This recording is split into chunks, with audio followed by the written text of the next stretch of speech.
Alô, torcida tricolor, meus queridos e amados amigos, tudo bem com vocês? Ufa, vencemos mais uma. Eu ainda falei, né? Estarei aqui no pós-jogo falando da vitória do Fluminense, se Deus quiser. E o Fluminense venceu de fato o Mirassol. A gente vai comentar um pouquinho sobre a partida do Fluminense, as escolhas de Luiz Francisco Zubeldia. E, cara, primeira coisa, nós precisamos falar como foi uma vitória importante para o Fluminense pensando no campeonato, tá? A gente vai comentar sobre esse assunto aqui, mas antes, se inscreva aqui no canal do Flu se você ainda não se inscreveu. Você sabe que agora precisa ativar esse sininho também, então confere se você já é inscrito há muito tempo, confere se teu sininho está ativado, é necessário hoje em dia, e não esqueça de arrebenta no like. Arrebenta nesse like aí. Hoje é mais fácil dar o like, né? Porque o Fusão ganhou e tal. E ó, primeira coisa que eu quero comentar com vocês. Nós precisamos falar sobre o Fluminense, que alcançou uma pontuação importante, tá?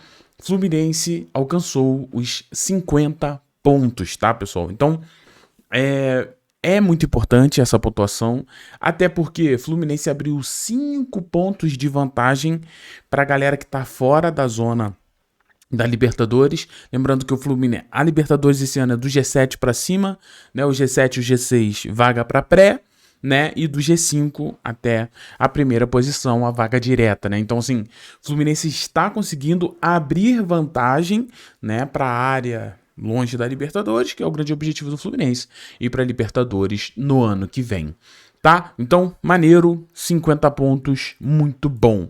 Agora, falando um pouquinho sobre o Fluminense em si. Bom, a gente teve a modificação no time do Fluminense. O Zubeldia optou em escalar o nosso querido Everaldo, né? Então, assim, o time escalado foi Fábio, Samuel Xavier, Thiago Silva, Freitas, René, né, Martinelli, Hércules, Lúcio Acosta, Canóbio, Kevin Serna e Everaldo. Então, assim, não teve outras mudanças. A única mudança que a gente teve de fato foi a mudança no ataque, né, na centroavance ali, onde ninguém consegue pegar essa vaga para falar eu sou o centroavante, titular do Fluminense, e dessa vez foi o Everaldo, tá? A gente sabe, né, que Mirassol é um time muito, mas muito bem organizado pelo seu treinador. Você tem um Mirassol que sabe sair jogando, você tem um Mirassol que sabe sair em bola longa, né? É legal, assim, para as pessoas que gostam muito do tatiquês, né? É interessante você ver o Mirassol e entende de cara que é um time muito organizado, é um time muito bom.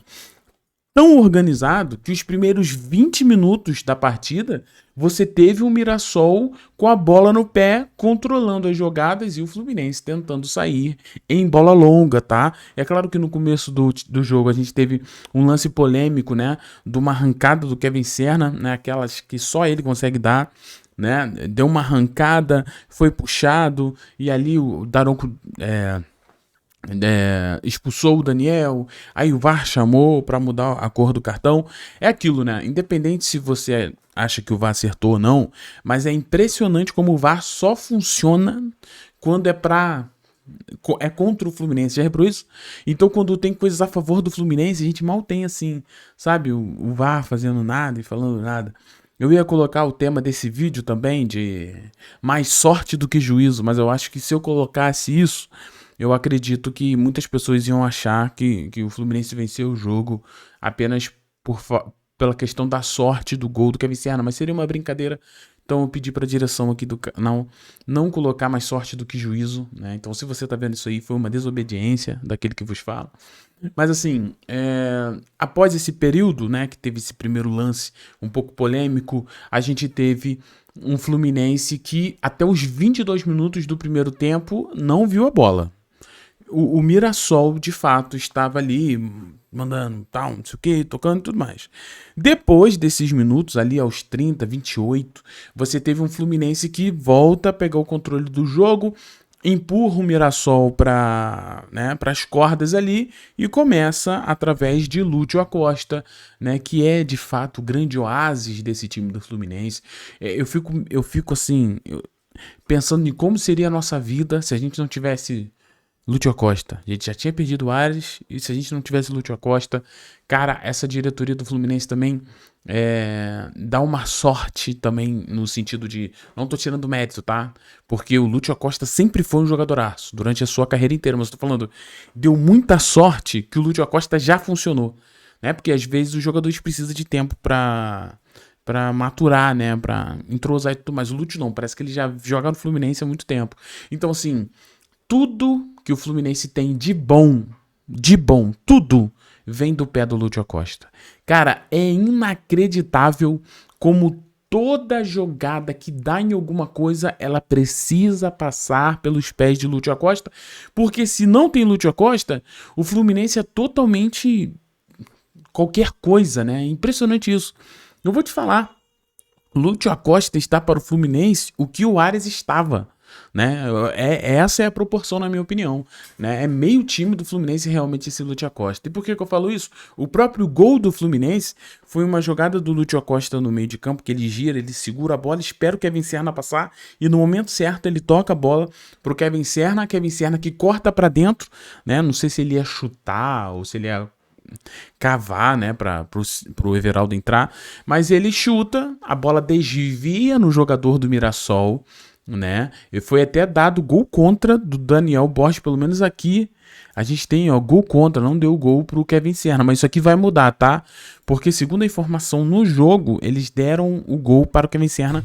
Vamos apurar aí, porque seria bom, né, a gente ter finalmente o ataque do Fluminense voltando a marcar gols, né.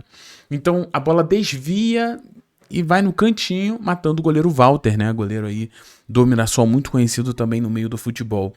Após aquilo ali, cara, é impressionante. Eu tuitei na hora do gol do Serna, eu falei, a sorte está do nosso lado. E é verdade, cara. Essa bola poderia ter desviado, ido pra fora, podia ter desviado e não ter dado em nada, mas ela desviou justamente para matar o goleiro Walter, tá? Então, assim, falei pra caramba que é uma vitória muito boa do Fluminense, é muito legal, mas a gente precisa tratar dos problemas que tem esse time do Fluminense, tá? Cara, é um time que tem um problema muito claro no terço final, tá? O terço final do Fluminense é terrível, é terrível. E eu vou te dizer, o Fluminense hoje teve oportunidades de ganhar o Mirassol de 2-0, de até 3-0, 4-0. Vou dar alguns exemplos para vocês. Fluminense, no primeiro tempo, teve um lance claríssimo, né? Claríssimo, assim, um cruzamento, o Everaldo tentou um voleio e a bola veio, assim, na cabeça do Canóbio, que ele não tinha nem mais goleiro, ele furou. No segundo tempo teve o lance de JK, que o JK não chutou. Teve um lance de Canóbio. Canóbio com o gol aberto, assim, era só chutar, também não chutou. Teve um lance de uma cabeçada do Everaldo no segundo tempo também, que ele também cabeceou pra fora e ele errou o gol. Então, assim, o que eu quero dizer pra vocês é, nós temos um Fluminense com muita dificuldade em colocar a bola na casinha. E o que me mata é que parece que todo pós-jogo eu falo a mesma coisa. Porque os problemas, eles são os mesmos. Não resolve esse problema. Outro problema que tem do Fluminense, além de não colocar a bola dentro da caixinha, você tem um Fluminense com jogadores incrivelmente, desculpa a palavra, mas os jogadores do Fluminense, tirando o Lúcio Acosta, eles são muito burros. E quando eu falo burrice, eu não estou julgando a pessoa, o caráter da pessoa, a pessoa que não sabe fazer 2 mais 2, não. Eu estou julgando o intelecto do pensamento rápido e da tomada de decisão que um jogador precisa ter, né? Todo jogador ele precisa tomar a decisão muito rápida, em questão de segundos. Isso não é muito fácil. Agora, os jogadores do Fluminense têm uma dificuldade horrenda para tomar as escolhas corretas. Quando o Fluminense tá no contra-ataque, cara, é uma loucura. Quando você vê, pô, é claramente a jogada na esquerda que alguém passou, é só tocar. Não, mas segura a bola e segura e não sabe o que fazer e toca pra trás. Aí teve um lance lá do Canóbio, que o Canóbio chegou na linha de fundo. Ai, o Canóbio, o que eu faço? Ai, toca pra trás. Ai, cruza, mal. Ai, não. Então, assim, existe um problema no Fluminense, que são as decisões tomadas no terço final, somados com alguns problemas técnicos que tem alguns jogadores do Fluminense. Erros de passe, erros de cruzamento, erros de chute. Então, cara, eu vou te falar, esse trio de ataque do Fluminense, você pode, assim, pô, Thiago, mas esse trio do ataque do Fluminense não é bom. Ele não é bom. Eu cheguei a essa conclusão. Porque você tem muita dificuldade em criar as jogadas. Cara, a gente tá falando de jogadores profissionais. Os jogadores do Fluminense, os atacantes do Fluminense, eles têm que de alguma forma levar perigo ao gol do adversário. Mas assim, eles parecem estar sempre muito perdidos, né? Canóbio, então, eu sei que eu vi gente falando que o Canóbio fez uma boa partida, sinceramente, galera. O que é uma boa partida pra vocês? Sabe? Porque assim, o Canóbio, ele destruía todas as jogadas. Todas as bolas que iam no pé do Canóbio, ele tomava a decisão errada. Em vez de chutar, ele tocava. Em vez de tocar, ele chutava. Tipo assim, se a decisão é de uma coisa pra outra, ele sempre escolhia a errada. Sabe quem era assim? Só que foi um jogador que resolveu isso. E isso melhorou com o tempo. Luiz Henrique. Luiz Henrique sempre foi um jogador que no terço final ele não sabia o que fazer. Se ele driblava, se ele tocava, se ele chutava. Ele sempre ficava perdido. Com o tempo, ele melhorou absurdamente e hoje é um monstro. Agora, no Fluminense, tá difícil. A gente tem de um lado um Kevin Serna que tem esse problema também. Porque o que o Kevin Serna sabe fazer, gente? É botar a bola na frente e sair correndo. E ganhar no corpo. É isso. E tocar pra trás. É isso que o Kevin Serna sabe fazer. Agora, se tiver mais instruções, fica complicado pra ele. E eu não tô falando que ele tem que fazer mais, só tô dizendo. Os atacantes do Fluminense existem limitações muito grandes. Que isso precisa ser melhorado dentro do treino. Pô, cara, precisa alguém pra conversar com o Canóbio. Alguém precisa conversar com o Kevin Serna. Alguém precisa conversar com o Everaldo. Com o John Kennedy. Gente, chegou na hora ali, chuta no gol. Ou toca, ou dribla. Mas vocês têm que saber escolher. Dá a sensação que o trio do Fluminense de ataque sempre faz a escolha errada no terço final. Hoje, como eu disse, o Fluminense teve condições de aplicar até jogar melhor, conseguir um resultado mais amplo, mas não aconteceu por tomadas de decisões erradas. Isso precisa ser tratado e a gente não tem tempo mais para isso. Eu fico perguntando, será que isso tem tratamento? Ou será que o Canóbio é assim mesmo? Ele erra mesmo as decisões. O Everaldo também, porque já tem uma idade avançada. Então, assim, o único que não falta inteligência pra ele é o Lúcio. Mas, mano, coitado. Em vários momentos você vê o Lúcio, recebe a bola, ele já adianta e os caras estão, ai meu Deus, estão pensando ainda no que vai fazer, pensando, como diria minha avó, na morte da bezerra. Sabe? Não tem um... Vamos, gente. Pensa rápido, age rápido, toma decisão rápido. Tem que fazer. E o Lúcio Acosta parece que tá sozinho, coitado.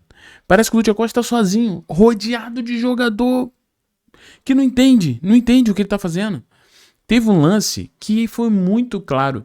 O Fluminense roubou uma bola lá atrás, a bola veio no Lúcio, ele de primeira, pum, já mandou pro Canóbio. Só que o Canóbio, ele não entendeu a jogada e se embananou todo, perdeu a bola. Então assim, cara, o Fluminense hoje venceu. Hoje foi importantíssimo a vitória do Fluminense. Estou muito feliz com a vitória do Fluminense, tá? Mas o Fluminense poderia ter feito muito melhor. E o terço final do Fluminense precisa ser resolvido até pensando na Copa do Brasil. Mas tirando isso, o Fluminense até produziu, gente, para poder ganhar do Mirassol maior. Fez um grande jogo? Não acho que o Fluminense fez um grande jogo. E que pese também a péssima atuação do Daronco, né? Daronco totalmente sem critério. Falta para pro Mirassol, era cartão amarelo para o jogador do Fluminense. Se o jogador do Mirassol fizesse alguma coisa com o jogador do Fluminense, não tinha nem cartão.